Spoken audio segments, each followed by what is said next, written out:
these steep wooded valleys tumbling out of the gritstone moors of Derbyshire, an important part of the Industrial Revolution began its evolution.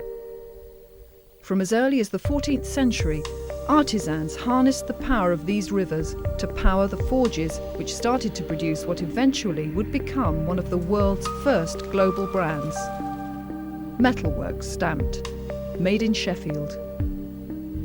From nails to rivets, cutlery to engineering tools, plate steel to silver plate, shells to scalpels. The railway track that opened up America to the bombs that waged 2 world wars. Sheffield made them all. Made in Sheffield became a byword for quality, craftsmanship and innovation, known all over the world.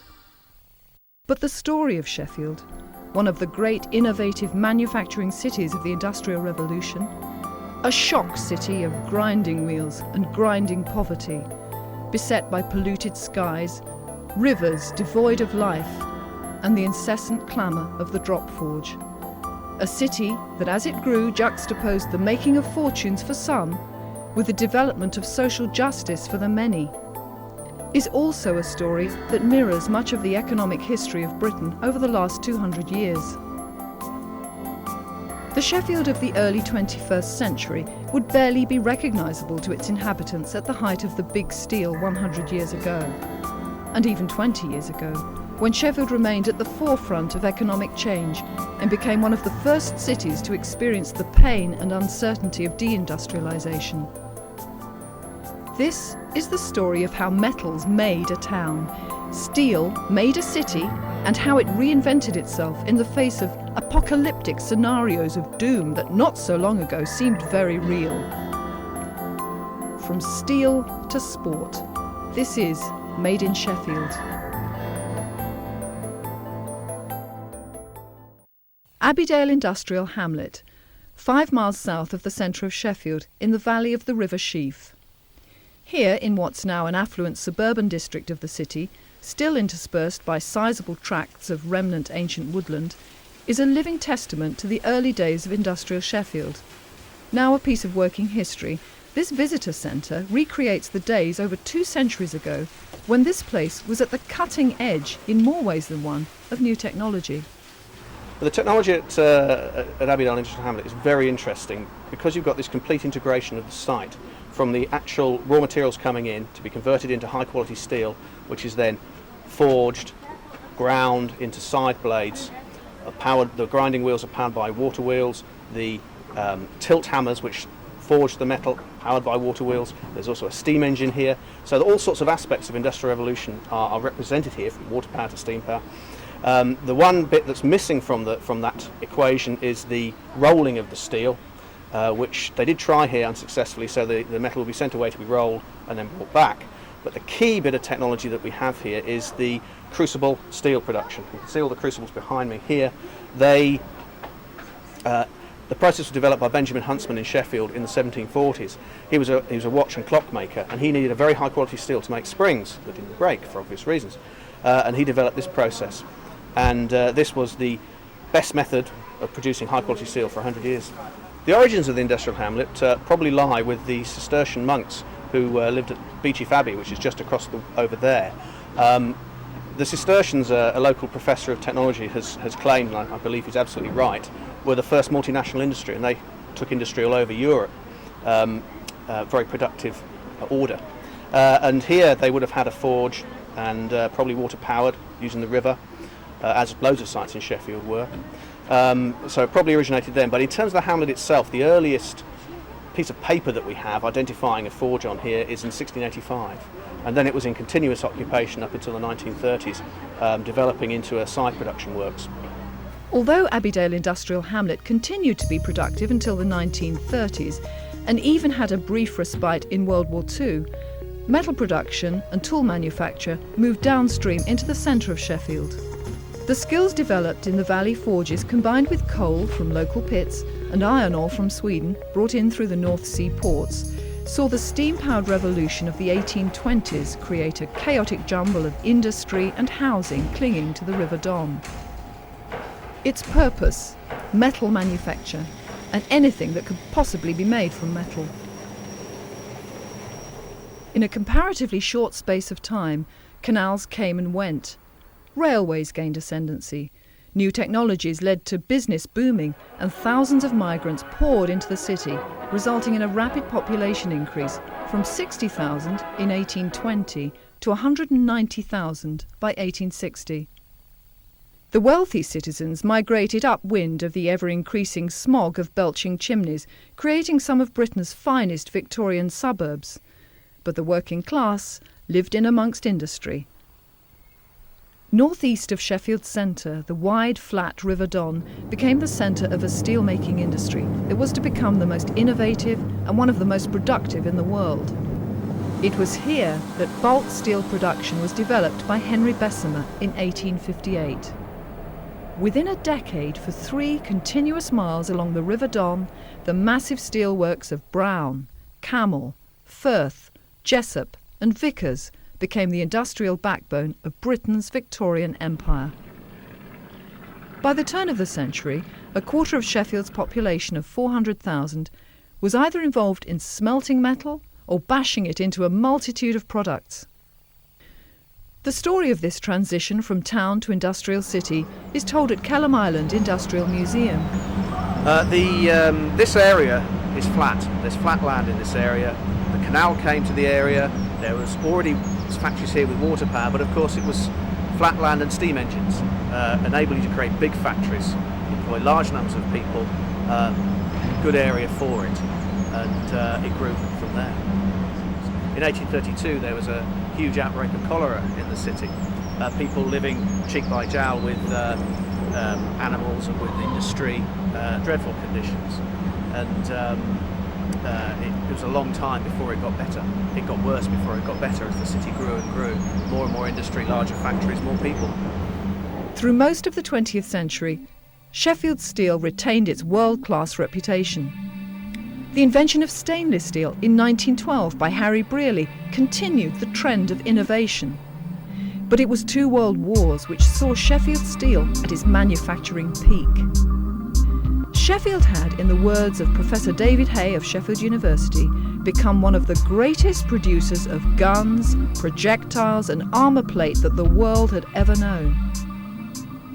But at the beginning of the 21st century, little remains of the old steelworks.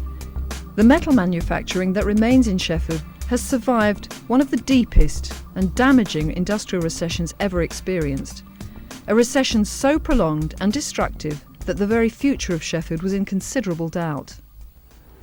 It is perhaps amazing that any steelmaking at all goes on in Sheffield today after the cataclysmic collapse of the industry that was many years in the coming, but was finally triggered by the arrival of Margaret Thatcher's Conservative Party securing the general election victory in 1979.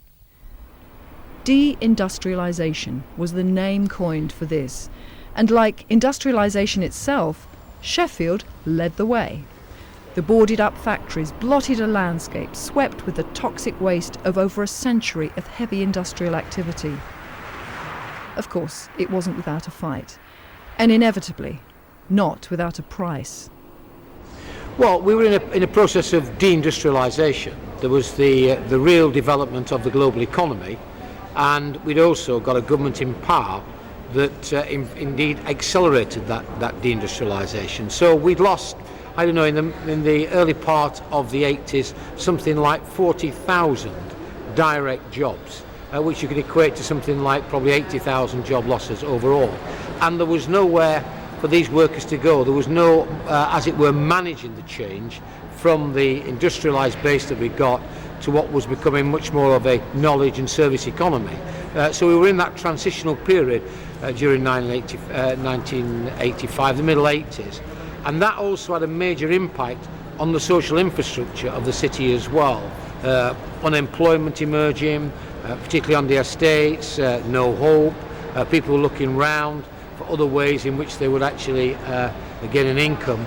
And so the social fabric of society was breaking down as well. So you got deindustrialisation, no management of that change, and a despondency and no hope as far as many people were concerned. 1987 was a watershed year. Unemployment peaked at 17%, an overall figure which didn't really reflect the real level in those parts of the city where male blue-collar steel and engineering jobs predominated. Of course, the brutal demise of Britain's coal mining industry after a strike stretching through 1984 to 1985 didn't help the South Yorkshire region. Steel and coal had been part of the same landscape since the first days of the Industrial Revolution. The government's response was the launch of the Sheffield Development Corporation. This was part of a targeted countrywide policy to attempt regeneration of the deindustrialised urban wastelands of Britain by making them more attractive locations for private sector capital to invest in. Sheffield is at the geographical heart of the country, with an unbeatable network of road and rail links. And the Lower Don Valley is its dynamic centre for development. Hello and welcome to this, the first edition of a new video magazine called SDC Today. We'll be taking a look at the work of the Sheffield Development Corporation as it encourages and enables the exciting regeneration of the Lower Don Valley. In a few moments, we'll be taking you to Carbrook House, where Abbey National have opened their impressive new share registry offices. 160 jobs are coming to part of the President Park estate, where JF Finnegan have begun construction of a 70,000 square foot factory for occupation by 3-Star Engineering. And there's a roundup of all the latest news from the Lower Don Valley.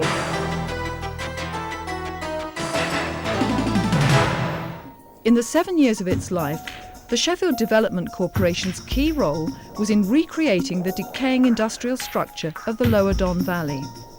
A transformation from the acres of rubble-strewn polluted wastelands into an area serviced by modern roads, with new purpose-built business units, cleared sites for new builds and a cleaner and greener environment.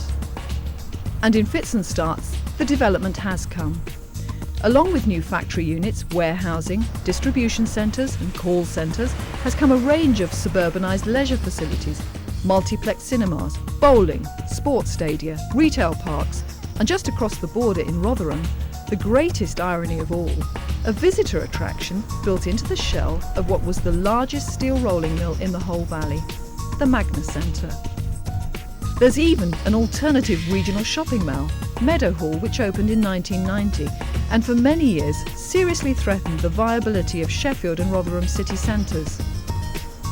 One of the most controversial elements of the regeneration of the Lower Don Valley was the development of the aspiration and then the growing reality that sport could play an intrinsic role in the new economy of Sheffield. What were the roots of this vision? Well, it began, I was chair of leisure at the time, and an invitation came, would Sheffield be interested in hosting the World Student Games? And I guess like everybody else, I'd never heard of them. I just thought it was a bunch of students coming to our city. But the more we looked into it, the more we realised that this possibly could be the catalyst. And we went to look at America, Philadelphia in particular, who had, after the collapse of the car industry, had used sport as a regeneration factor, professional sport. And there was a lot of research done at the time, Professor Schulz, which made it very clear that it could be a real economic benefit. So as we thought it through, we could have put the games off for much less cost than it was, but we decided to build state-of-the-art facilities which would give us a long-term option of attracting other events to our city, which would bring economic importance, and as people came to spend the money in the shops, etc. So that was the general idea. I said we built 7 major facilities in this city, not just for regeneration, but for the community access as well. And that, the trick was trying to get the balance between the community use and elite sport, if you like, which would attract visitors. It was controversial because the event that kick-started this process was funded at a substantial loss by Sheffield City Council, the 1991 World Student Games. Over a decade on, the cost of servicing this debt remains a burden to the City Council. Was it worth it?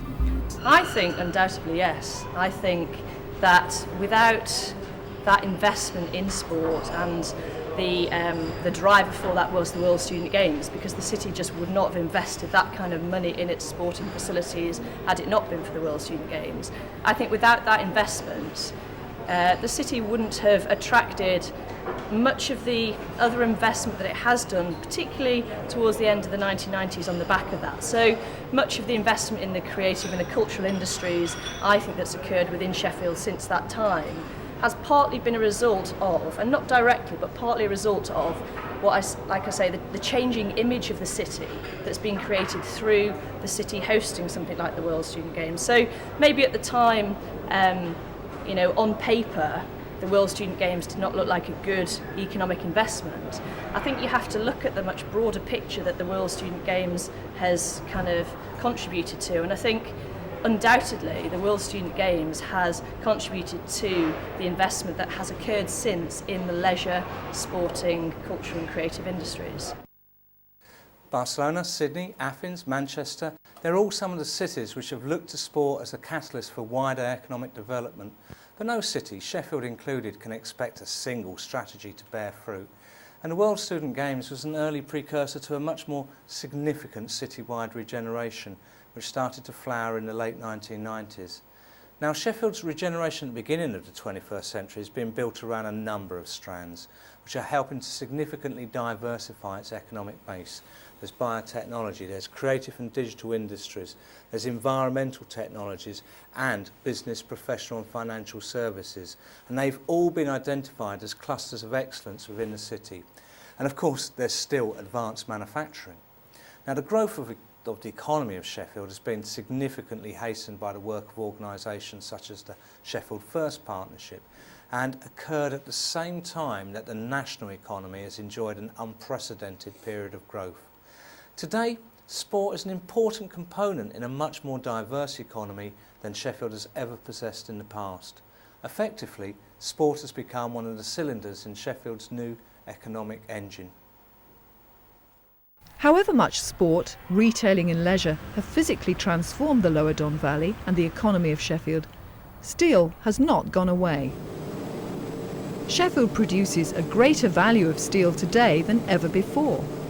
What we've got today is a metals technology industry. Employing a fraction of the workforce that existed during Sheffield's days of big steel, it adds more value as the city increases its skills and know-how in special steels and advanced engineering. The companies and plant that survived the 1980s deindustrialisation are now some of the most advanced metal technology companies in the world. Finnish multinational Outokumpu are Sheffield's largest steel producers, specialising in stainless steel. How confident are they of the future?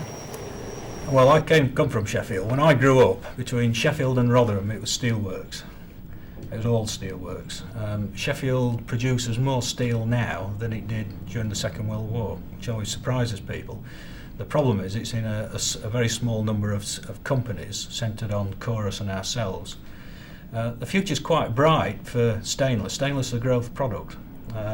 Unlike the carbon steel industry, the stainless steel industry is growing.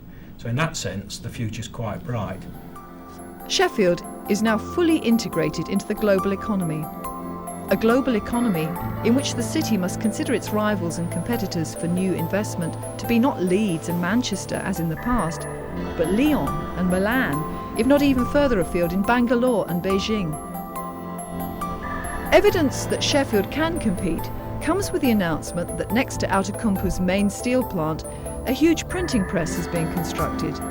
New investment from a multinational company which considered sites in countries outside of Britain before opting for Sheffield. The economy of Sheffield has changed significantly, but not beyond recognition over the past 25 years.